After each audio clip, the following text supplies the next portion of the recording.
The fluorescent lights of the diner buzzed overhead like angry wasps, each flicker sending a fresh wave of nausea through my already churning stomach.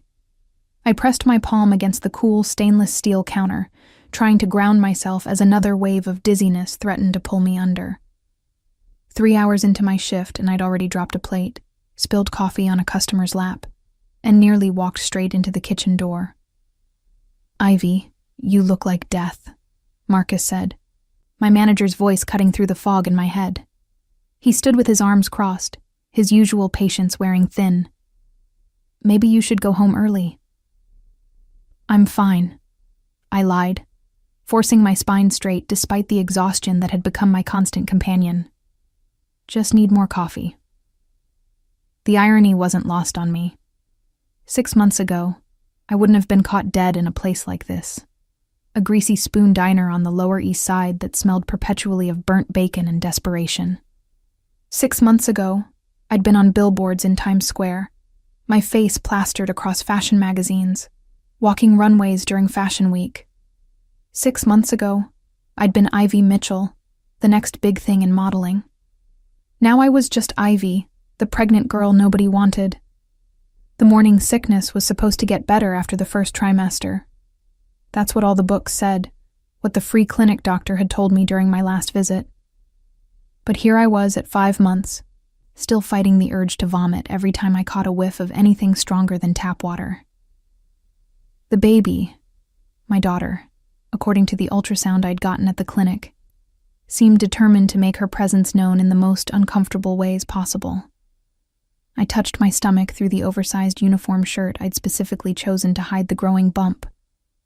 She was my secret, my burden, my reason for being here instead of in Milan or Paris or anywhere else my career should have taken me.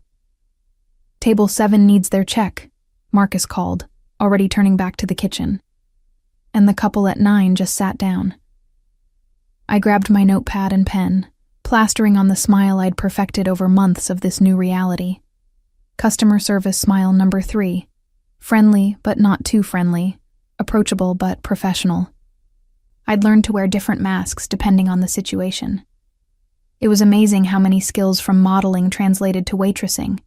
The fake smile, the ability to stand for hours in uncomfortable shoes, the talent for making people feel important even when you couldn't care less. Table 9 was occupied by a couple who looked like they'd wandered in from a different universe. He wore a suit that probably cost more than 3 months of my rent, and she had that unmistakable glow of someone who'd never had to worry about where her next meal was coming from. They were laughing about something, their heads bent close together, completely absorbed in their own little bubble of happiness. I felt the familiar twist of envy and pushed it down. That could have been me. Should have been me. If I hadn't been so stupid, so reckless, so completely naive. "Good evening, welcome to Marcus's diner," I said, my voice automatically shifting into the pleasant, slightly chipper tone that got the best tips. "Can I start you off with something to drink?" The woman barely glanced at me. "Water with lemon, no ice." Of course. Women like her always had specific requests, little ways of asserting their importance. "And for you, sir?" I asked, turning to the man. "Coffee, black," he said, finally looking up from his menu. Our eyes met for just a second, but it was enough. I saw the flicker of recognition in his gaze, the way his expression shifted from casual interest to something sharper. He knew. Somehow, he knew who I was, or who I used to be. "Coming right up," I managed, my professional smile never wavering as I turned away. This happened sometimes. People recognized me from magazines or billboards, though it was getting rarer as my career faded into memory. Most of the time they were confused, unable to reconcile the glamorous model they'd seen in glossy photographs with the tired waitress serving them coffee. Sometimes they asked for autographs or photos, which was its own special kind of humiliation. Mostly they just stared, trying to figure out why I looked familiar. I brought their drinks, took their orders, overpriced salad for her, burger for him, and retreated to the relative safety of the kitchen. "You good?" Rosie asked, my fellow waitress and the closest thing I had to a friend these days. She was in her 50s, had been doing this job for decades, and possessed an almost supernatural ability to read people. "Just tired," I said, which was true. I was always tired now, bone-deep exhaustion that no amount of sleep could fix. "You need to take better care of yourself, honey." Rosie's eyes dropped to my stomach with the knowing look of a woman who'd been through her own share of pregnancies. "That baby needs you healthy." "I'm trying," I whispered, fighting back the tears that seemed to come so easily these days. "I'm doing everything I can." And I was. After my shift here ended at midnight, I'd go home to my tiny studio apartment. A 6th-floor walk-up in a building where the heat barely worked, and the neighbors fought so loudly I could hear every word through the paper-thin walls. I'd sleep for maybe 4 hours before my alarm went off at 5 a.m. for my cleaning job at an office building downtown. 3 days a week, I scrubbed toilets and emptied trash cans until 9 a.m., then came back here for the lunch shift. The money still wasn't enough. It was never enough. My rent was overdue again, my electricity had been shut off twice, and I was still paying off medical bills from my first emergency room visit when the morning sickness had gotten so bad I'd become dehydrated. The free clinic was helpful, but they couldn't provide everything. Prenatal vitamins cost money. Maternity clothes cost money. The baby would need things: diapers, clothes, a crib, and I had no idea how I was going to afford any of it. But I couldn't think about that now. Couldn't let myself spiral into the panic that threatened to overwhelm me every time I tried to plan for the future. Right now, I just had to get through this shift. One foot in front of the other, one order at a time. One more smile for one more customer who didn't know and didn't care that I was drowning. The dinner rush hit hard, a wave of humanity demanding food and attention. I moved through it on autopilot, my body performing tasks my mind was too exhausted to fully process. Refill water glasses, clear plates, smile, take orders, smile, deliver food, smile. The mask never slipped, even as my feet throbbed in the cheap shoes I'd bought at a discount store, even as my back ached from the extra weight I was carrying, even as the baby kicked insistently against my ribs like she was trying to remind me she was there, as if I could forget. It was just after 8 p.m. when the dizziness got worse. I was carrying a tray loaded with plates when the edges of my vision started to blur. The fluorescent lights seemed to pulse, growing brighter and dimmer in rhythm with my heartbeat. The sound of the diner, the clatter of dishes, the hum of conversation, the sizzle of the grill, all faded to a distant buzz. I made it to table 12 and somehow managed to set down the plates without dropping them. The customers thanked me, but their voices sounded like they were coming from underwater. I smiled, always smile, and turned to walk back to the kitchen. That's when the floor tilted. My hand shot out, gripping the back of a chair to steady myself. The room spun, a kaleidoscope of harsh lights and concerned faces. Someone was calling my name, but I couldn't focus on the voice. Couldn't focus on anything except the overwhelming need to sit down, to close my eyes, to make the world stop moving. "Ivy!" Rosie's voice cut through the fog. I felt her hand on my arm, solid and real. "Honey, you need to sit down." "I'm fine," I tried to say, but the words came out slurred. "Like hell you are. Marcus, get over here." What happened next came in fragments. Being guided to a booth, sitting down with my head between my knees, someone pressing a glass of water into my hands. Marcus's voice, tight with worry, saying something about calling an ambulance. "No," I managed, panic cutting through the fog. "No ambulance. Can't afford it. Ivy, you passed out." "I'll be fine. Just need a minute." But I wasn't fine. Even as I said the words, I could feel something was wrong. Not just the dizziness or the nausea, but something deeper. a cramping sensation low in my abdomen that made my breath catch. The baby had stopped kicking. Fear, sharp and cold, cut through everything else. "Hospital," I whispered. "Need to go to the hospital." The next hour was a blur of movement and sound. Rosie calling a cab because I still refused the ambulance. The ride through city streets that seemed to stretch endlessly.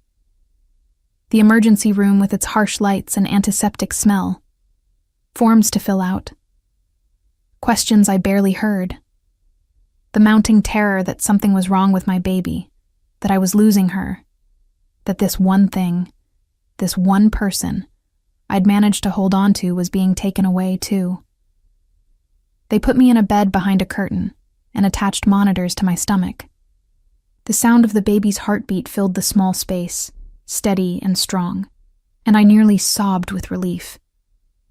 "Everything looks good," the nurse said, her voice kind. "Baby's heart rate is perfect, but you're dehydrated and your blood pressure is low. When's the last time you ate?" I tried to remember. Lunch? No, I'd skipped lunch because we'd been busy. Breakfast had been a granola bar I'd found in my purse. Dinner the night before? I honestly couldn't remember. "I've been working a lot," I said weakly. "You need to take better care of yourself," she chided gently, echoing Rosie's words. "For your baby's sake, if not your own. How far along are you?" 5 months. "And you're still working this much?" She shook her head. "Do you have support? Family? The baby's father?" "No," I said, the word heavy with all its implications. "No family. My parents had made their position clear when I'd told them about the pregnancy. No friends. Most had drifted away when my career imploded. And the baby's father? Isaac Mancini. Even thinking his name sent a complex tangle of emotions through me. Rage, hurt, longing. The memory of one perfect night followed by 6 months of silence. "I'm alone," I said, and it was the truest thing I'd said all day. The nurse's expression softened with pity, which somehow made everything worse. "The doctor will be in soon to examine you. Try to rest." Rest, as if I knew how to do that anymore. As if my mind would let me stop cataloging all the ways my life had fallen apart. All the mistakes I'd made. All the impossibilities of the situation I found myself in. I closed my eyes and let myself remember, just for a moment, what it had felt like to be someone else. To be Ivy Mitchell, model. To walk into rooms and have people know my name. To see my face on magazine covers and feel like I mattered. To have a future that stretched bright and endless before me. That girl was gone now, disappeared the moment those 2 lines appeared on a pregnancy test in the bathroom of my agent's office. And in her place was this, a tired woman in a hospital gown, alone and afraid, trying to figure out how to survive one more day. The curtain moved, and I opened my eyes expecting the doctor. Instead, I found myself looking at a man I didn't recognize. He was around 40, with kind eyes and an expensive watch that probably cost more than everything I owned. He wore scrubs, but something about the way he carried himself suggested he was more than just another emergency room doctor. "Ms. Mitchell?" he asked, glancing at my chart. "I'm Dr. Adrian Colombo. I'll be overseeing your care tonight." Something about his accent caught my attention. Italian, like Isaac's had been. The similarity sent an unexpected ache through my chest. "Thank you," I managed. He moved to check the monitors, his movements efficient and professional. But then he paused, his eyes narrowing slightly as he looked at me more carefully. "Have we met before?" he asked. "I don't think so." "You look very familiar." He tilted his head, studying me. "Not from the hospital, but somewhere else." I stayed silent, hoping he'd drop it. The last thing I needed was another person remembering me from my brief moment of fame. But Dr. Colombo's expression shifted, recognition dawning in his eyes.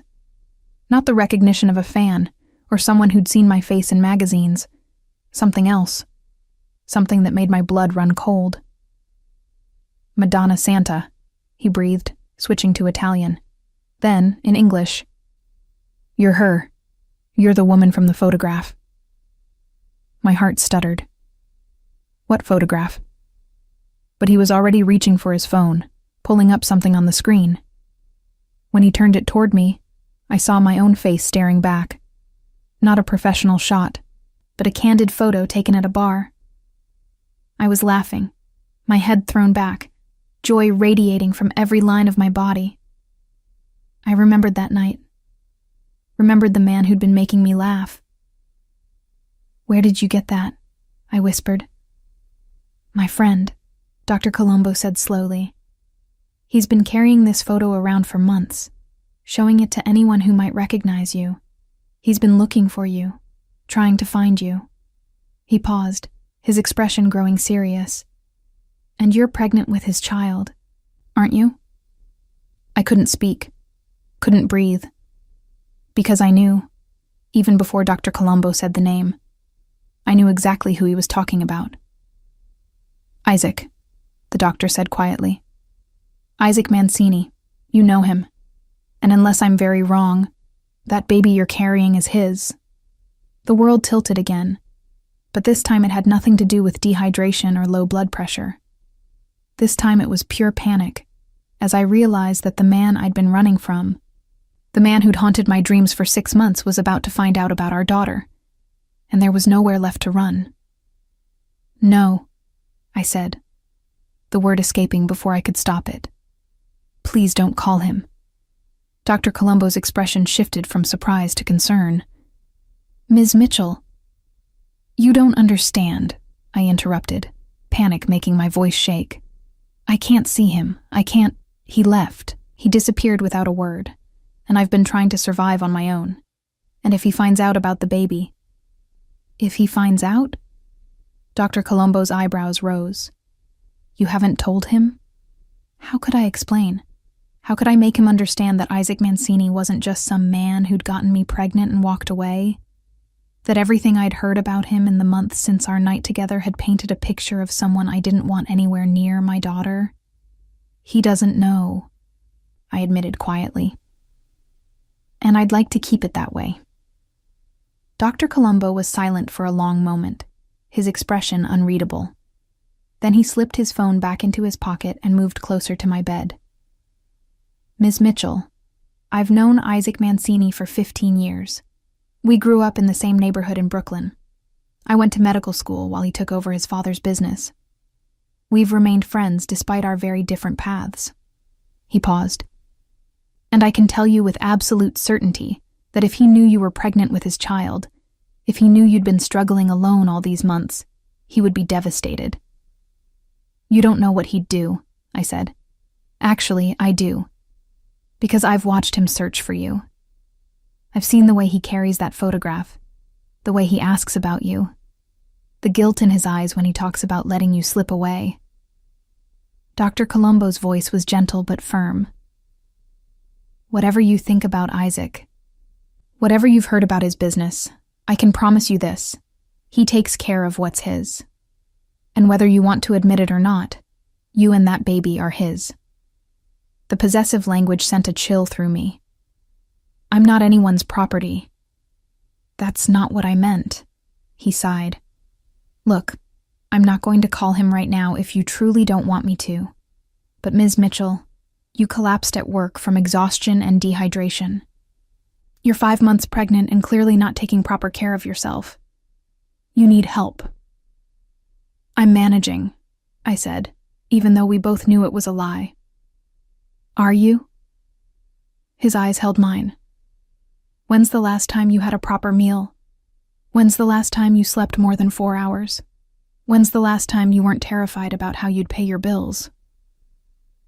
Tears burned behind my eyes. I hated that he could see through me so easily, hated that my situation was so obvious. "I'll be fine," I whispered. "You'll be dead," he said bluntly. Or you'll lose the baby. Probably both. Is that what you want? Of course not. Then let me help you. Let Isaac help you.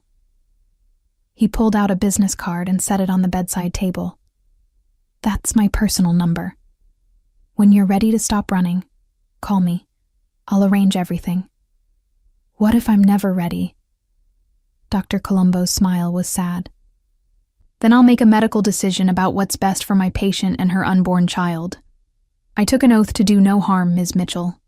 And letting you walk out of here to continue killing yourself slowly? That would be harm. Before I could respond, a nurse entered with a bag of IV fluids. Dr. Colombo excused himself, leaving me alone with my racing thoughts and the steady beep of the fetal monitor. He was going to tell Isaac. Maybe not today, maybe not tomorrow, but eventually, and once Isaac knew. I tried to imagine what would happen. Would he be angry that I'd kept the pregnancy from him? Would he demand custody? Would he try to control my life the way I'd heard he controlled everything else in his world? Because that's what I'd learned in the months since our night together. Isaac Mancini wasn't just wealthy. He was dangerous. His family's import business was a front for something much darker. I'd overheard conversations at casting calls, read between the lines of gossip column mentions, pieced together enough to understand that the man I'd spent one perfect night with was someone I should fear. And yet, lying in that hospital bed with his daughter moving inside me, all I could remember was his laugh, the way his dark eyes had lit up when I'd made a joke, the gentleness of his touch, the way he'd made me feel seen in a way I'd never experienced before. That man, and the rumors I'd heard since, didn't match. But which version was real? The nurse finished setting up my IV and left. I closed my eyes, exhaustion pulling at me despite my anxiety. The fluids flowing into my veins already made me feel slightly more human, and the knowledge that the baby was safe let some of the tension drain from my body. I must have dozed off, because the next thing I knew, someone was calling my name. Ms. Mitchell? Ivy? I opened my eyes to find Dr. Colombo had returned, but he wasn't alone. A woman stood beside him, late 50s, expensively dressed, with sharp eyes that assessed me in seconds.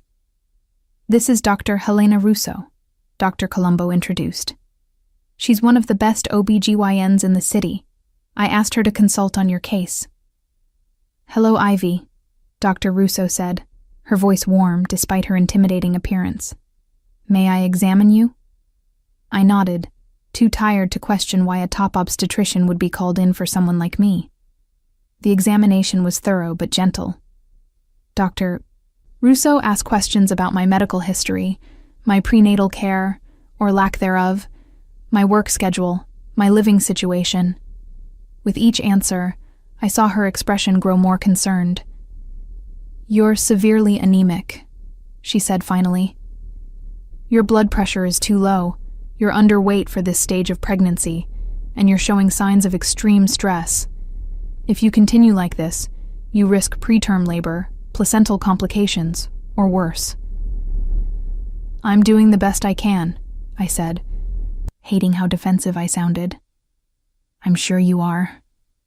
Dr. Russo's expression softened. But your best isn't enough right now. You need rest, proper nutrition, and significantly less physical stress. How many hours a week are you working? I calculated quickly. About 70. 70? Her eyes widened. And you're on your feet for most of that? I'm a waitress and a cleaning lady. It comes with the territory. Not anymore, it doesn't. Dr. Russo's voice was firm. I'm writing you a medical leave note effective immediately. No work for at least 2 weeks, possibly longer depending on your recovery. Panic seized me. I can't afford to not work. My rent is already late. I have bills. Then you'll have to find another solution, she interrupted. Because if you continue working at this pace, you won't have to worry about rent. You'll be worried about whether your daughter survives. The blunt statement hit me like a physical blow. I pressed my hand to my stomach, feeling my daughter's reassuring movement. What am I supposed to do? I whispered. Dr. Russo and Dr. Colombo exchanged a look that made my stomach drop. They'd planned this, I realized. This whole consultation was orchestrated. "There's someone who wants to help you," Dr. Colombo said carefully. "Someone who's been looking for you. Someone who has every right to know about his child. You told him." Accusation sharpened my voice. "You promised you wouldn't call him." "I didn't," Dr. Colombo said. "But I texted him a photo of your chart, with your name redacted, showing a 5-month pregnancy with due date that matches the timeline of when you two met. I asked if he wanted to know more." Horror washed over me. "What did he say?" "He's in the waiting room." The words hung in the air like a death sentence. Isaac was here, in this hospital, waiting. "I can't," I said, trying to sit up. "I need to leave." "You're still hooked to an IV," Dr. Russo pointed out. "And even if you weren't, where would you go? Back to your apartment where you can barely afford electricity? Back to jobs that are literally killing you and your baby? That's not fair." "None of this is fair," Dr. Colombo interrupted. "It's not fair that you've been struggling alone. It's not fair that Isaac didn't know where to find you after that night. It's not fair that you're in this position. But we can't change what's already happened. We can only deal with what happens next." "And what happens next is you meet with Isaac," Dr. Russo added. "You tell him about his daughter, and you let him help you." "What if I don't want his help?" "Then you're not just being stubborn," Dr. Russo said bluntly. "You're being selfish. Because this isn't just about you anymore, Ivy. It's about that little girl who deserves a fighting chance at life. And right now, you're not giving her one." The truth of her words cut deep. I'd been so focused on surviving, on maintaining some shred of independence, that I hadn't let myself admit how badly I was failing, how close I'd come to losing everything. "I'm scared," I admitted, my voice breaking. "I'm scared of him, of what he'll do, of what he'll want." "Then be scared," Dr. Colombo said. "But be scared while getting the help you need. Be scared while eating proper meals and sleeping in a safe place. Be scared while giving your daughter the best chance possible." He was right. They were both right. But that didn't make it any easier to face what came next. "Can I have a few minutes?" I asked, "to prepare myself?" "Of course." Dr. Russo patted my hand. "We'll send him in when you're ready." They left, and I was alone again with my thoughts and my fear and my daughter. I pressed both hands to my stomach, feeling her move beneath my palms. "I'm sorry," I whispered. "I'm so sorry I let things get this bad. I'm sorry I've been too proud to ask for help. I'm sorry your father is about to walk through that door and change everything."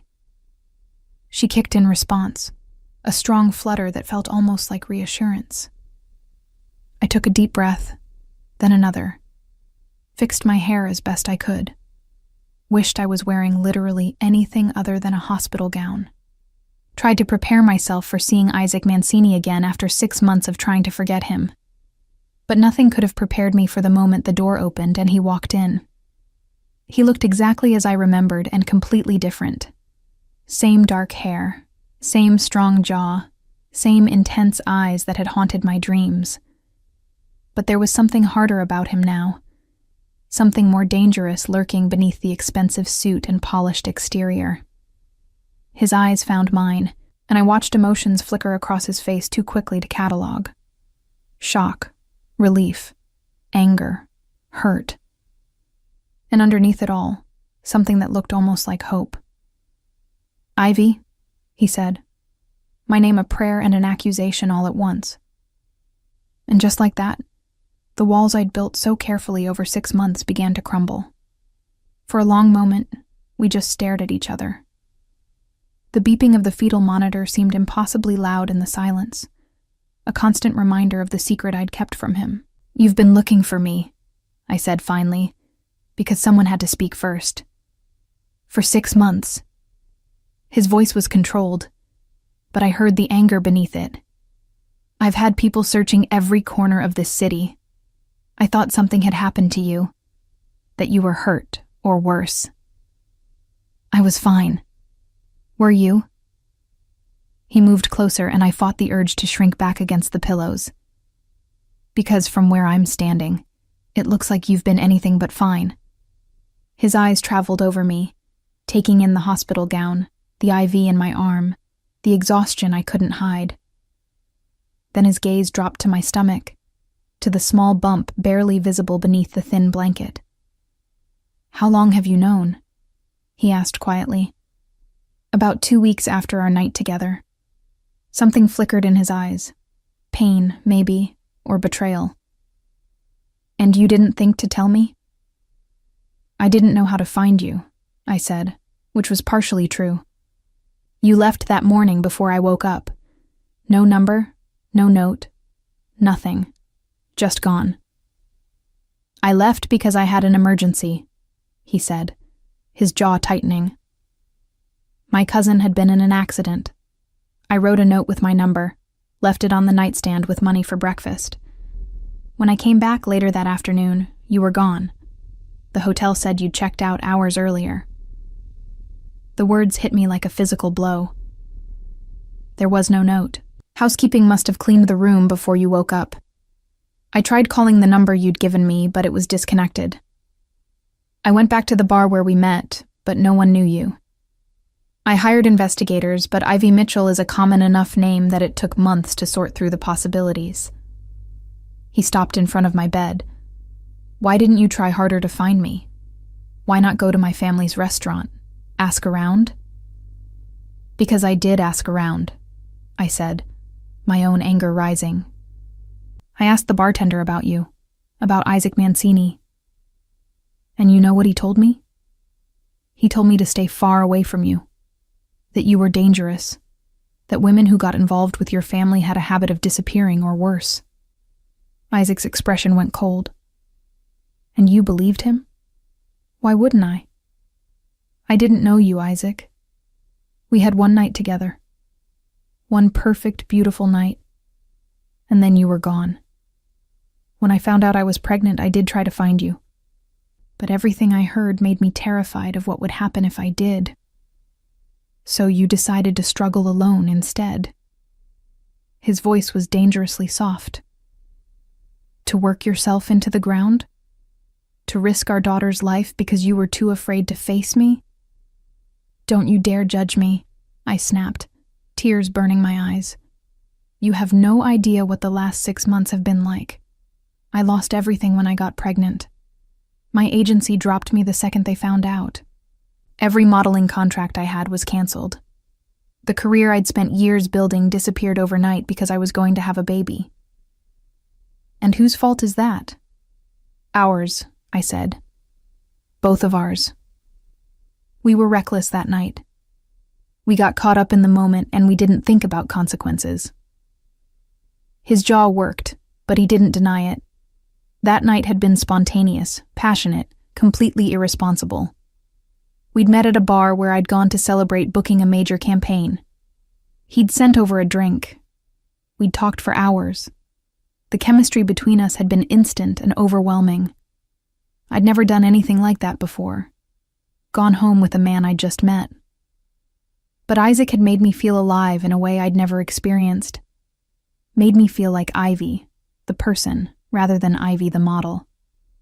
When he'd kissed me outside the bar, the world had fallen away. When he'd taken me to his hotel room, I'd gone willingly, eagerly, certain that this was exactly where I was meant to be. The memory of that night still had the power to make my breath catch. The way he'd touched me, like I was precious and fragile and desperately wanted all at once. The way he'd whispered my name like a prayer. The way we'd fit together, perfectly, inevitably. I'd fallen asleep in his arms, feeling safer and more cherished than I ever had in my life, and I'd woken up alone. I tried to find you, Isaac said quietly, pulling me back to the present. Every day for 6 months I tried. I couldn't stop thinking about you. Couldn't forget the way you laughed or the things we talked about or how it felt to hold you. Adrian kept telling me to let it go, that you'd clearly wanted to disappear. But I couldn't accept that. Why? The question escaped before I could stop it. It was just one night. No, he said firmly. It wasn't. You felt it too, Ivy. That connection.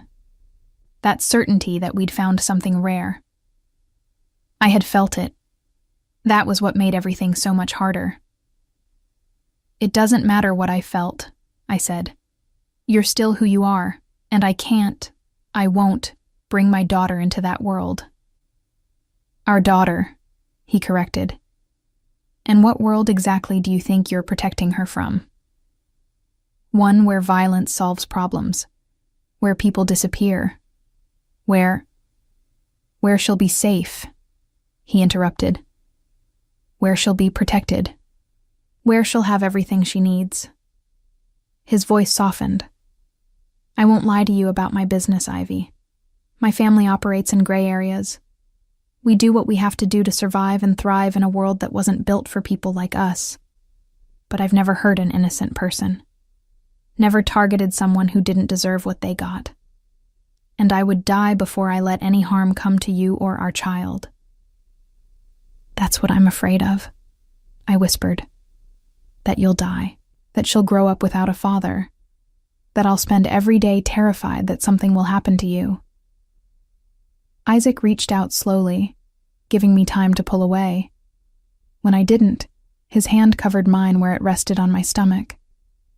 The touch sent electricity through me, the same spark I'd felt that first night. I can't promise nothing will ever happen to me, he said. But I can promise that if something does, you and our daughter will be taken care of for the rest of your lives.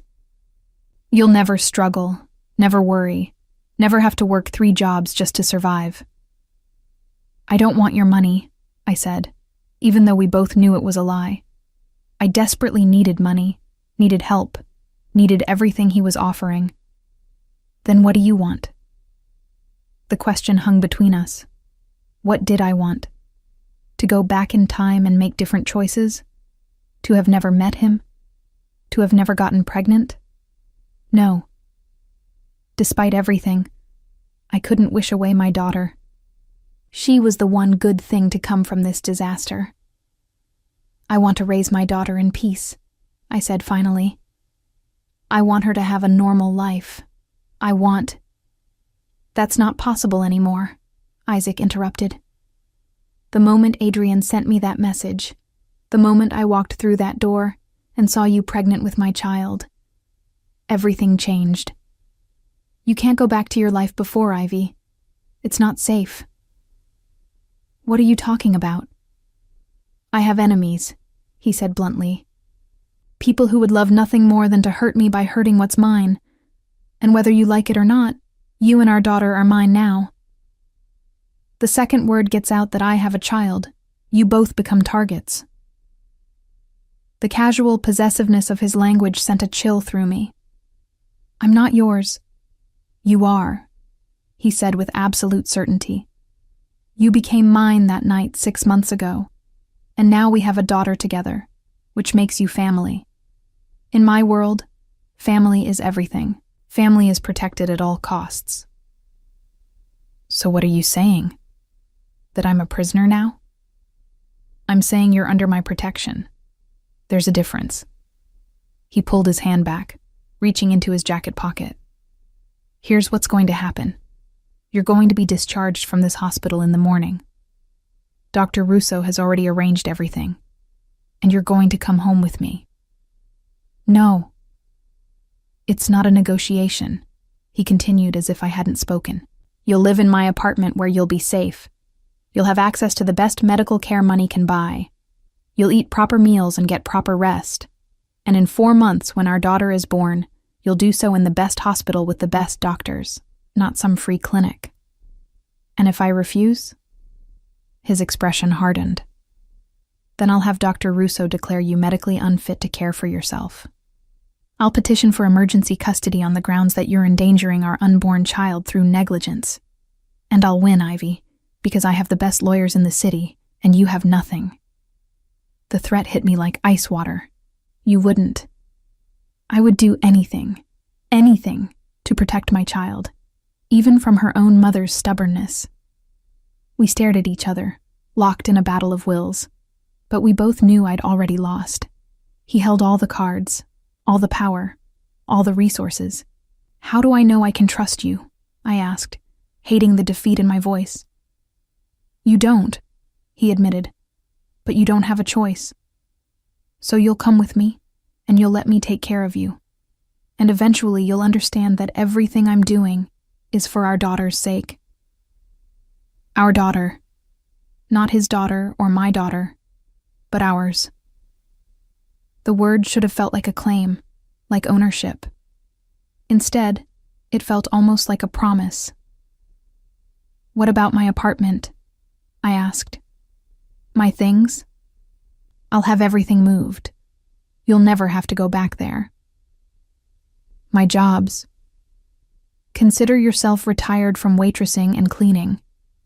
Your only job now is taking care of yourself and our baby. It should have felt like losing everything.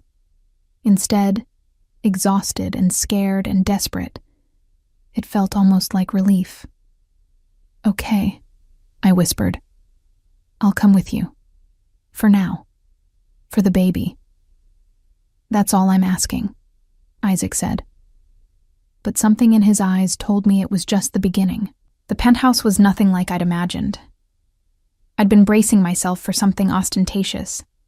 Gold fixtures and marble everywhere. The kind of wealth that screamed new money and poor taste. Instead, Isaac's home was understated elegance. Floor-to-ceiling windows overlooking Central Park. Hardwood floors in warm honey tones. Furniture that looked comfortable rather than showy. Original artwork on the walls that I suspected was worth more than most people made in a lifetime. Your room is this way, Isaac said, leading me down a hallway. His hand hovered at the small of my back, not quite touching, but close enough that I felt the heat of him. He opened a door to reveal a bedroom that was larger than my entire studio apartment had been. A king-sized bed dominated the space, dressed in soft gray linens. There was a sitting area by the windows, a desk, and a door that presumably led to a bathroom. This is too much, I said. This is the guest room, Isaac replied. The master suite is at the other end of the hall. You'll have privacy. Privacy. As if I could forget for a moment that I was living in his space, under his control, dependent on his generosity. There are clothes in the closet, he continued. I had my assistant purchase maternity wear in various sizes. Whatever doesn't fit, we'll have tailored or replaced. Dr. Russo will be here tomorrow morning for a follow-up examination. In the meantime, you should rest. He moved to leave, and panic fluttered in my chest. I didn't want to be alone with my thoughts, with the reality of what I'd agreed to. Isaac, I called. He paused in the doorway, looking back. Why are you doing this? I asked. Really? Is it just about the baby? Something shifted in his expression. For a moment, the controlled mask slipped, and I saw beneath it to the man I'd met that night 6 months ago. No, he said quietly. It's not just about the baby. I told you, I've been looking for you. I thought about you every day, wondered where you were, if you were safe, if you'd found someone else. When Adrian sent me that message, when I realized you were pregnant. He stopped, his jaw working. You're mine, Ivy. You were mine from that first night. The baby just makes it official. The possessiveness should have frightened me. Instead, it sent heat pooling low in my stomach, a traitorous response to words that should have made me run. I'm not a possession, I said, but my voice lacked conviction. Aren't you? He took a step back into the room.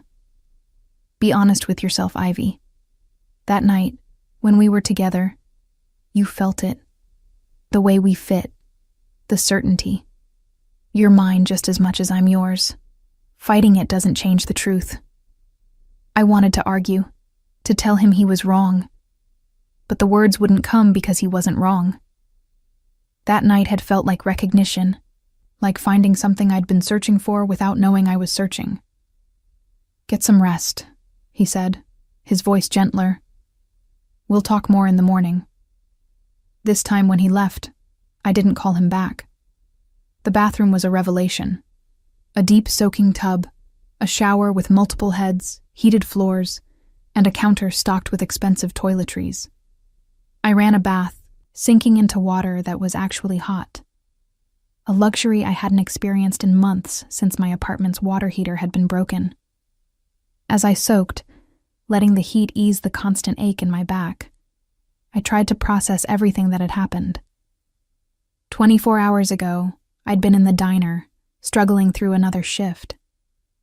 Now I was in a penthouse bathroom that was bigger than my entire former apartment, preparing to live with a man I barely knew who happened to be the father of my child.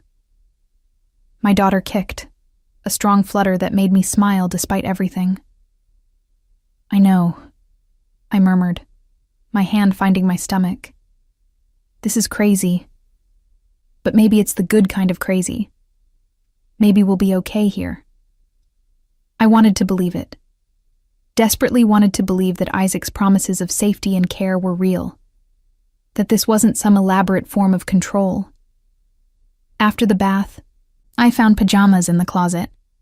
Soft cotton that actually fit my changing body. The bed was impossibly comfortable, the sheets crisp and clean. I should have had trouble sleeping in this strange place, but exhaustion pulled me under almost immediately. I woke to sunlight streaming through windows I'd forgotten to cover and the smell of coffee. For a disoriented moment, I couldn't remember where I was. Then memory returned. The hospital. Isaac. The penthouse. A soft knock at the door made me sit up. "Come in," I called. Isaac entered carrying a tray laden with breakfast. He'd changed from yesterday's suit into dark jeans and a white button-down with the sleeves rolled up, revealing strong forearms. His hair was slightly damp, suggesting he'd recently showered. "You didn't have to bring me breakfast," I said. "Dr. Russo was very specific about your nutritional needs." He set the tray on the bedside table. "There's protein, complex carbohydrates, fresh fruit, and prenatal vitamins. Also decaf coffee, since I remember you liked it in the morning." The fact that he remembered how I took my coffee from one morning 6 months ago did something strange to my chest. "Thank you," I said quietly. He nodded, moving to the windows and opening the curtains fully. The view was breathtaking. Central Park spread out below, the city beyond it. "I have some business to attend to this morning," he said, "but I'll be back before Dr. Russo arrives at 11. Marco will be outside if you need anything." "Marco?" "My head of security. He'll be stationed outside the apartment whenever I'm not here." "I'm not a prisoner," I said, the words automatic. "No," Isaac agreed. "You're protected. There's a difference." After he left, I ate the breakfast, which was delicious, and explored my new surroundings. The closet was indeed full of maternity clothes, everything from casual wear to elegant dresses, all expensive, all in styles I would have chosen for myself. Someone had done their homework. I was examining a particularly beautiful sweater when my phone buzzed. I'd almost forgotten I had it, having kept it off most of the time to conserve battery and avoid collection calls. The message was from a number I didn't recognize. "Heard you landed on your feet. Good for you. Hope you know what you're getting into. Sienna, my former agent. The woman who'd dropped me the second she found out I was pregnant." I stared at the message, trying to understand how she even knew where I was. Then I remembered the couple at the diner last night, the man who'd recognized me. Word traveled fast in certain circles. Before I could respond, another message came through. "Be careful. Isaac Mancini isn't what he seems. Ask him about his ex-wife." Ice ran through my veins. Ex-wife. Isaac had been married before? I paced the room, phone clutched in my hand, debating what to do with this information. Should I confront Isaac? Ignore Sienna's warning? Try to find out more on my own? The decision was made for me when the apartment door opened and voices filtered down the hallway. Isaac was back, and he wasn't alone. "Don't care what the Castellanos think," Isaac was saying, his voice hard. "They made their move, and they failed. Now they'll deal with the consequences. And the consequences could start a war." This voice was unfamiliar, male, with an accent similar to Isaac's. "Then we'll have a war." I opened my bedroom door slightly, peering down the hallway. Isaac stood in the living room with two other men. One I recognized as Dr. Colombo. The other was younger, maybe late 20s, with the same dark eyes and strong features as Isaac. A brother, maybe, or cousin.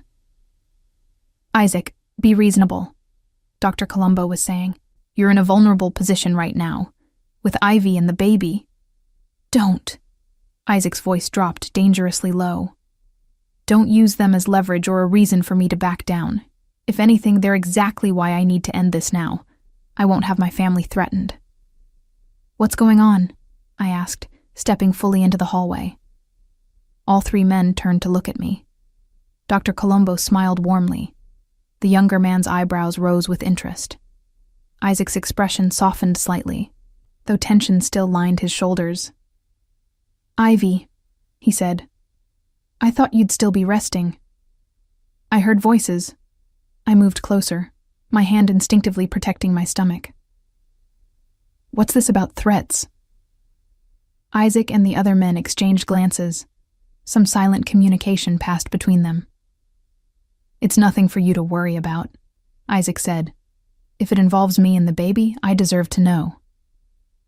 He studied me for a long moment, then nodded. "Luca, Adrian, give us a moment." The two men left, though I caught the younger one, Luca, giving me an appraising look as he passed. Once we were alone, Isaac gestured to the sofa. "Sit, please." I sat, and he took the chair across from me, leaning forward with his elbows on his knees. "There's a family," he began. "The Castellanos. They've been trying to expand into territory my family controls. Last week, they made a move that crossed lines that shouldn't be crossed. I responded appropriately. Now they're escalating." "What does that have to do with me?" "They know about you now, about the baby, which means you're a target." The words sent fear spiraling through me. How did they find out? Someone at the hospital must have talked, or someone at the diner recognized you, put together that you were pregnant, remembered seeing you with me that night. He shook his head. "It doesn't matter how. What matters is that they know, and they'll try to use that knowledge." "To do what?" "To hurt me through you," he said bluntly. "That's why you're here, why Marco is outside, why you can't leave without security. I won't let them touch you, Ivy. I won't let anyone touch what's mine." There it was again, that possessive language that should have repelled me. "I want to make a deal with you," I said suddenly. His eyebrows rose. "What kind of deal?" "I'll stay here. I'll let you protect me and the baby. I'll follow whatever security protocols you think are necessary." I paused. "But I need honesty from you. Complete honesty. No more surprises." "What do you want to know?" "Everything. Your business, your enemies, your past." I took a breath. "Your ex-wife." Something flickered in his eyes. Surprise, maybe, or anger. "Who told you about that?" he asked quietly. "Does it matter?" "Yes, because whoever told you is trying to manipulate you." "Then tell me the truth. Let me decide what to believe." Isaac was silent for a long moment. Then he nodded. "I was married once," he said. "For 3 years. Her name was Gabriella.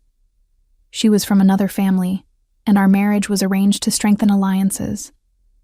She knew what she was getting into, knew what my business was, accepted it." He paused. "Or so I thought. 2 years in, I discovered she was passing information to the FBI. She'd been an informant from the beginning, married me specifically to gather evidence.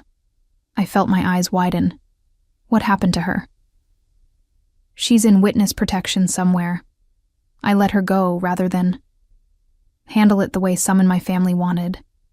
His voice was cold. I'm not a man who forgives betrayal easily, Ivy. But I'm also not a man who hurts women, no matter what they've done.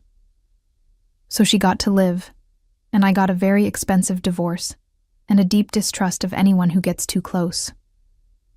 Until me, I said softly. Until you. His eyes met mine. You're the first person since Gabriella who I've let close. The first one who didn't want something from me, who didn't have an agenda.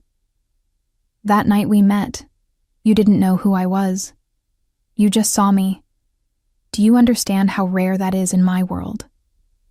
I did. I was beginning to understand a lot of things about Isaac Mancini. Okay, I said. Thank you for telling me. Is that it? No more questions? I have about 1,000 questions, but they can wait. I stood, suddenly exhausted again. Dr. Russo will be here soon, and I should probably get dressed. Isaac rose as well, moving closer. Not touching, but close enough that I felt the pull of him. Ivy, he said quietly. I know this isn't what you wanted. I know I'm controlling and possessive, and probably a dozen other things you find problematic. But I need you to understand something. What? I will keep you safe, both of you. Whatever it takes, whoever I have to eliminate, however many wars I have to fight. You are mine, and I protect what's mine with everything I have. This time when he said it, I didn't argue. Because standing there in his penthouse with his daughter moving inside me and danger lurking outside, I was beginning to think that maybe, just maybe, being his wasn't the worst thing that could happen to me. Dr. Russo's examination was thorough and surprisingly gentle. She set up in one of the spare bedrooms that had been converted into a temporary examination room, complete with an ultrasound machine that probably cost more than a luxury car. Your vitals are already improving, she said, making notes on her tablet. Blood pressure is up, though still lower than I'd like. How are you feeling? Better, I admitted. I slept for almost 12 hours. Good.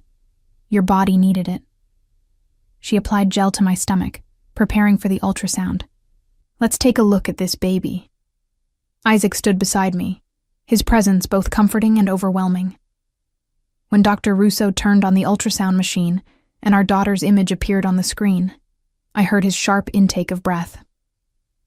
There she is, Dr. Russo said, a smile in her voice. Nice strong heartbeat, good growth measurements. She's perfect.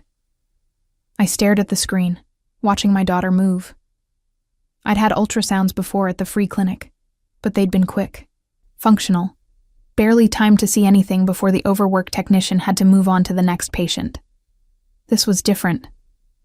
Dr. Russo took her time, pointing out features, measuring everything carefully. Would you like to know the sex? She asked. We already know, Isaac said, his voice rough with emotion. She's a girl. She is indeed. Dr. Russo adjusted the wand. Have you thought about names? I glanced at Isaac.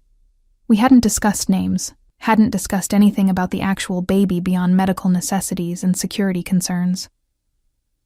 Not yet, I said. After Dr. Russo left, promising to return in a week, Isaac and I sat in the living room with the ultrasound photos spread across the coffee table. He picked up one, studying it with an intensity that made my chest tight. She has your nose, he said. She's barely formed. You can't tell that from an ultrasound. I can. His thumb traced over the image. And she'll have your stubbornness too, I'm sure. Despite everything, I smiled. Probably. He set down the photo, his expression growing serious. Ivy, we need to talk about the future, about what happens when she's born. My smile faded. What do you mean? I mean logistics, where you'll live, what role I'll play, custody arrangements. I'm not giving you custody, I said immediately, defensive. I'm not asking you to, but I am her father. I have rights. Rights you didn't know you had until 3 days ago. And whose fault is that? The edge in his voice made me flinch. He saw it, and his expression softened. I'm sorry, that wasn't fair. But Ivy, we need to figure this out. I can't have my daughter growing up in uncertainty. I need to know she's safe, that she's provided for, that she's legitimate. Legitimate? My heir, he clarified. In my world, bloodlines matter. She needs to be recognized as a Mancini, protected by the family name. And how do we do that? He was quiet for a moment, and I had the sense he was choosing his words carefully. The traditional way would be marriage. The word hung in the air between us. You can't be serious, I said. Why not? We're having a child together. We're living together. We're strangers, I interrupted. We spent one night together 6 months ago, Isaac. That doesn't make us ready for marriage. My parents had an arranged marriage. They met twice before their wedding. They built a life together, had children, created a partnership that lasted 40 years until my father died. Love came later. I don't want an arranged marriage. What do you want? He challenged. To raise our daughter as a single mother. To have her known as my illegitimate child. To spend your life looking over your shoulder, wondering when my enemies will make a move. I stopped, frustrated. What did I want? A fairy tale? A romance where the dangerous mob boss fell in love with the struggling model and they lived happily ever after? That wasn't real life. I need time, I said finally. To think. To figure out what's best for our daughter. How much time? I don't know. Months, maybe. Until she's born, at least. Isaac's jaw tightened, but he nodded. Fine. We'll table the marriage discussion. For now. But Ivy, understand this. Whether we're married or not, you're mine. You and our daughter. That doesn't change. Before I could respond, his phone buzzed. He glanced at it, and his entire demeanor shifted. The careful control he'd maintained cracked, revealing something darker beneath. I need to take this, he said, already standing. Marco will be outside if you need anything. He disappeared into what I assumed was his office, leaving me alone with ultrasound photos and a head full of impossible questions. Over the next 2 weeks, I settled into a routine that felt surreal in its normalcy. I woke late, ate breakfast that appeared as if by magic, spent my days reading or watching the city from the windows. Dr. Russo visited twice a week. Isaac came and went, always busy with mysterious business, always finding time to ask how I was feeling. We existed in a strange limbo. Not quite a couple, not quite strangers. Connected by the baby growing inside me, but separated by everything else. Our different worlds, our lack of history, the fundamental power imbalance between us. It was Marco who gave me my first real glimpse into Isaac's world. I'd been in the penthouse for 10 days when I ventured into the kitchen late one night, unable to sleep. I found Marco there, drinking coffee and reading something on his phone. Ms. Mitchell, he said, standing immediately. Do you need something?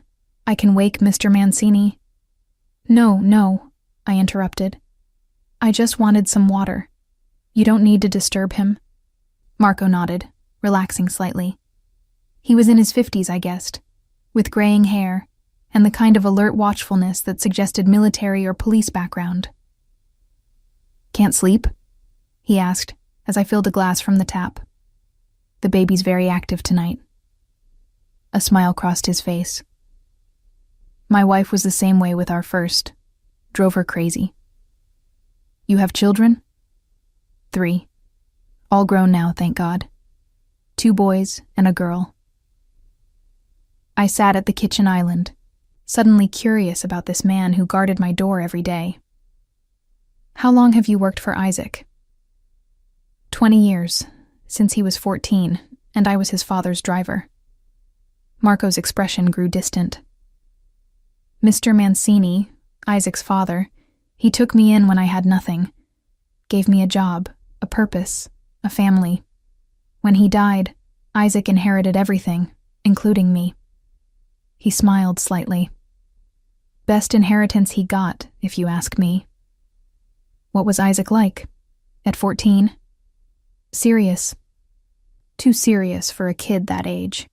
He knew even then what was expected of him, what he'd have to become. Marco studied me. But you bring out something different in him, something I haven't seen since his mother died. What do you mean? Softness? Hope? He laughs more when you're around, talks about the future like it's something to look forward to rather than just survive. The words did something strange to my heart. Marco, I said carefully, the Castellanos, how serious is that threat? His expression shuddered. I can't discuss security matters, Ms. Mitchell. Please. I deserve to know what I'm living with. He was silent for a long moment. Then, serious enough that I sleep in the apartment now instead of going home to my own family. Serious enough that Mr. Mancini has 3 teams working around the clock to protect you. Serious enough that he's making moves he swore he'd never make. What kind of moves? The kind that start wars. Marco's voice was grim. The kind that make enemies of former allies, all to keep you and that baby safe. The weight of it settled over me. Isaac was upending his world, risking everything, for me and a daughter he'd only known about for 2 weeks. Why? I whispered. Because you're his, Marco said simply, and there's nothing a Mancini man won't do for what's his. The next morning I woke to find Isaac in my room, standing by the windows and watching the sunrise. He wore the same clothes as yesterday, his shirt wrinkled, his hair disheveled. He looked exhausted and dangerous, and heartbreakingly beautiful. How long have you been there? I asked, sitting up. Not long. He turned to face me. I needed to see you, to make sure you were real and safe. What happened? The Castellanos made their move last night. Tried to hit one of my businesses. His voice was cold. They failed. Badly. And now, they'll pay for it. I saw something in his eyes then. Something dark and violent that should have terrified me. Instead, I felt an unexpected surge of heat, of recognition that this was who he was. Not just the controlled businessman or the attentive father-to-be, but a man capable of ruthless action when threatened. Are you hurt? I asked. No. He moved toward the bed, sitting on the edge. But I killed a man last night, Ivy. Shot him myself when he tried to get information about you and the baby. I need you to understand what that means. Who I am. What I'm willing to do. He was giving me an out, I realized. A chance to be horrified, to run, to reconsider everything. Instead, I reached for his hand. I understand, I said quietly. You protect what's yours. Something shifted in his expression. Relief, maybe, or something deeper. I'm tired of fighting this, I admitted. Fighting us. You're right. I've been yours since that first night. And you're mine too, whether we want to admit it or not. Ivy. I'm not saying I'll marry you, I interrupted. Not yet. But I'm saying I'm done pretending this is temporary. Done pretending I can walk away when the baby's born. We're connected now. Permanently. We might as well figure out how to make it work. Isaac's hand tightened on mine. What changed your mind? Marco told me you're starting a war to protect us. And I realized no one has ever fought for me before. Not my parents, not my former friends, not anyone. But you? You're burning down your world to keep us safe. That means something. It means you're mine, he said, his voice rough. Always. Yours, I agreed. And this time, I meant it. He leaned forward, his forehead resting against mine. We stayed like that, breathing the same air, until the sun finished rising and a new day began. A day that would change everything in ways I couldn't yet imagine. The attack came 3 weeks later, when I was 8 months pregnant and moving like a ship in full sail. I'd spent the afternoon in the nursery Isaac had created in one of the spare bedrooms. Soft yellow walls, a white crib that probably cost more than a car, shelves already stocked with books and toys. He'd even had someone paint a mural, a garden scene with flowers and butterflies that made me tear up the first time I saw it. I was arranging baby clothes when I heard it. A crash from somewhere in the penthouse, followed by shouting. Male voices, angry and urgent. My first instinct was to run to Isaac, but Marco had drilled security protocols into me over the past weeks. If there was a threat, I was to lock myself in the safe room hidden behind a false wall in the master bedroom. I moved as quickly as my swollen body allowed, my heart hammering against my ribs. The safe room door was disguised as a bookshelf, activated by pulling out a specific book. My hands trembled as I found it, pulled, heard the click of the mechanism. The heavy door swung open just as I heard footsteps in the hallway. "Find her!" a voice shouted. Not Marco, not Isaac, someone else. I slipped inside the safe room and pulled the door shut, engaging the lock. The space was small, but equipped. Monitors showing security camera feeds, a phone connected to a direct line to Isaac's security team, water, first aid supplies, even a bathroom.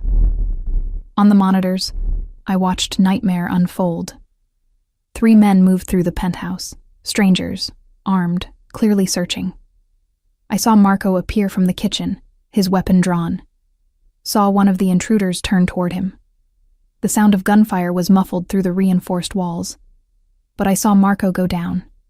A sob caught in my throat. Marco, who'd told me stories about his grandchildren, who'd brought me ice cream when I couldn't sleep, who'd become something like a friend. On another monitor, I saw Isaac enter through the front door with Luca and 2 other men. Saw him take in the scene, the destroyed living room, the bodies, Marco on the floor. Saw his expression shift into something terrifying and cold. What followed was brutal and efficient. Isaac moved through his home with deadly purpose, his men flanking him. I watched him kill 2 of the intruders without hesitation, watched Luca take down the 3rd. The whole thing lasted maybe 3 minutes. Then Isaac was moving through the penthouse, calling my name, his voice edged with panic I'd never heard before. "Ivy, where are you?" I grabbed the phone, dialing his cell with shaking hands. "I'm in the safe room," I said when he answered. "I'm okay. The baby's okay." The relief in his voice was palpable. "Stay there. Don't come out until I come for you." I stayed, watching the monitors as Isaac's men secured the penthouse, as paramedics arrived for Marco, who was alive, I realized with overwhelming relief, clutching his shoulder but alive. As police came and were quickly sent away with what I was beginning to understand was routine efficiency. It was an hour before Isaac opened the safe room door. He looked like he'd walked through hell. Blood on his shirt. Not his own, I didn't think. His hair disheveled, his eyes haunted. "Are you hurt?" he demanded, his hands immediately going to my face, my arms, my stomach, checking for injuries. "I'm fine. We're fine." My own hands found his face, needing to touch him, to confirm he was real and whole. "Isaac, what happened? Who were they?" "Castellanos. They hired outside contractors, tried to get to you while I was at a meeting downtown." His jaw clenched. "They wanted to take you. Use you and the baby as leverage." The reality of how close I'd come to being taken sent ice through my veins. But they failed. Because Marco was here. Because you followed protocol. He pulled me against him, as close as my pregnant belly allowed. But they won't stop, Ivy. This was their answer to my last move. They'll keep coming until one of us is destroyed. Then destroy them first, I said, surprising myself with the vehemence in my voice. Isaac pulled back to look at me, something like admiration in his eyes. You understand what that means? What I'll have to do?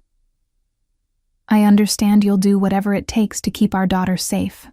That's all that matters. He kissed me then, hard and desperate, acclaiming that I returned with equal intensity. When we broke apart, we were both breathing hard. I need you to marry me, he said.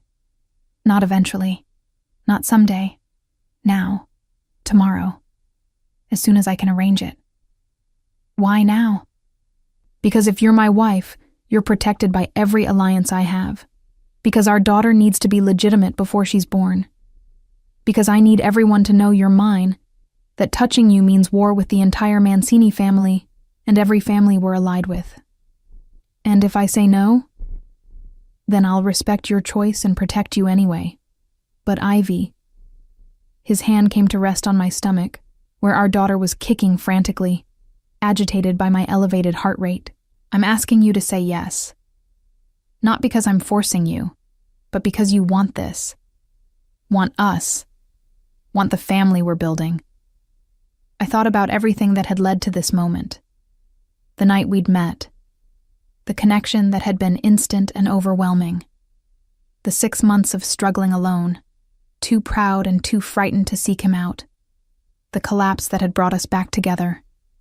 The weeks of living in this strange limbo.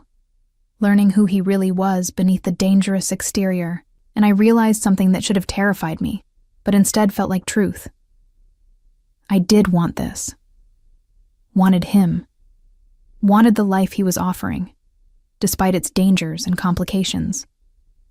Okay, I said. Yes, I'll marry you. The wedding happened 48 hours later in the penthouse, with only a handful of witnesses. Dr. Colombo served as best man. Dr. Russo was there, smiling knowingly.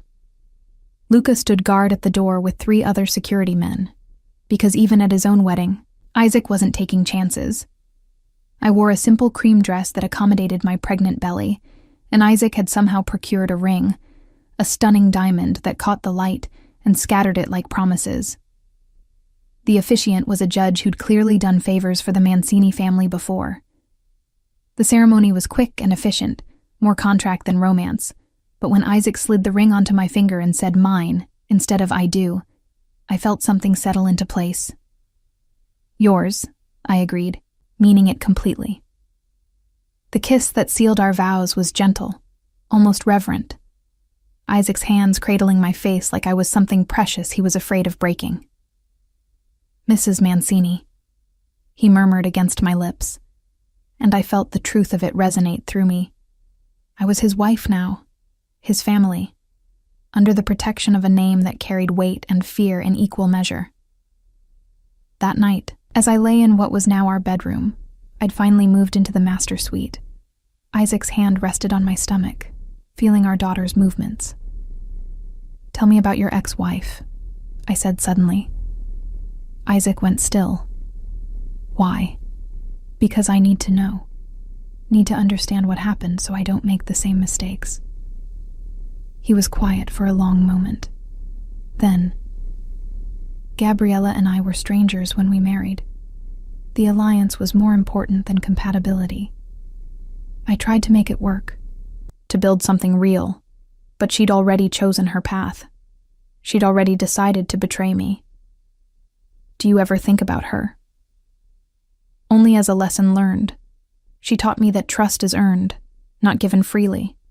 That even family can betray you if the incentive is right. His hand tightened on my stomach. But you're different. You've had every reason to run, to turn me in, to use our daughter as leverage. And you haven't. You've chosen to stay. That means something. It means I'm yours, I said simply. And I'm yours, he replied. Completely. Yours and our daughter's. Whatever comes next, we face it together. 3 weeks later, I went into labor at 2 a.m.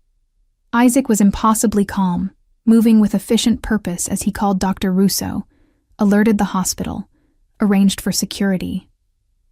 I was a mess, terrified and in pain, and suddenly overwhelmed by the reality that I was about to become someone's mother.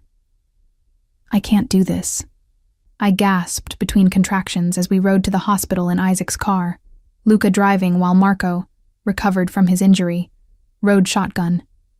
You can, Isaac said firmly, his hand gripping mine. You're the strongest person I know, Ivy. You survived 6 months alone. You're surviving my world. You can do this. The birth was long and difficult. 16 hours of labor that left me exhausted and certain I couldn't push one more time. But then Dr. Russo was saying, "One more, Ivy. Just one more." And Isaac was whispering encouragement in my ear, and I was pushing with everything I had left. And then, crying. The most beautiful sound I'd ever heard. "It's a girl," Dr. Russo announced unnecessarily, placing my daughter on my chest. She was perfect. Dark hair like Isaac's, already curling slightly. Eyes squeezed shut against the light. Tiny fist waving, strong and healthy and absolutely perfect. "Hi, baby girl," I whispered, tears streaming down my face. "Hi, sweetheart. I'm your mama." Isaac's hand came to rest on our daughter's back, impossibly gentle. When I looked up at him, I saw tears in his eyes too. "She's beautiful," he said, his voice rough, "just like her mother." "What should we name her?" I asked. We'd discussed names but never settled on one. Now, looking at her perfect face, one came to me. "Sophia," I said. "It means wisdom. I want her to be wise enough to choose her own path, to not make the mistakes we made." "Sophia Mancini," Isaac tested. Then he leaned down, pressing a kiss to our daughter's head. "Welcome to the world, little one. Your mother and I promise to protect you, to love you, to give you every opportunity. And anyone who tries to hurt you will answer to me." The possessiveness in his voice should have worried me. Instead, it felt like the deepest form of love. Over the next weeks, I learned what it meant to be a Mancini wife and mother. The constant security, even in our own home. The carefully vetted nannies and staff. The bulletproof car seats and safe rooms and security protocols for every possible scenario. But I also learned what it meant to have a partner who was completely devoted to our family. Isaac changed diapers at 3 a.m. He paced the nursery when Sophia wouldn't settle. He looked at our daughter like she'd hung the moon and stars specifically for him. And he looked at me the same way. "I never knew I could be this happy," he admitted one night as we watched Sophia sleep in her crib. "Never thought I deserved it." "We both deserve it," I said, leaning into his warmth. "We both fought hard enough for it." "No more fighting," he promised, his arm coming around my waist. "The Castellanos have backed down. Word has spread about what happened to the men they sent. No one wants to risk war with a man protecting his family. So we're safe? As safe as we can be in my world. Which means constant vigilance, but also..." He turned me to face him. "A future. A real one. For us and Sophia, and maybe someday siblings for her." "Siblings?" I raised an eyebrow.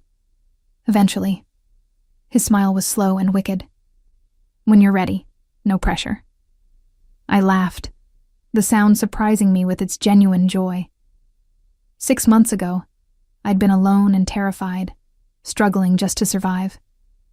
Now I had a husband who would burn the world down for me, a daughter who was perfect in every way, and a future that stretched bright and certain before us. It wasn't the life I'd planned, wasn't the fairy tale I'd imagined. It was better, because it was real. built on honesty and need, and the fierce devotion of a man who'd claimed me as his and meant it with every fiber of his being.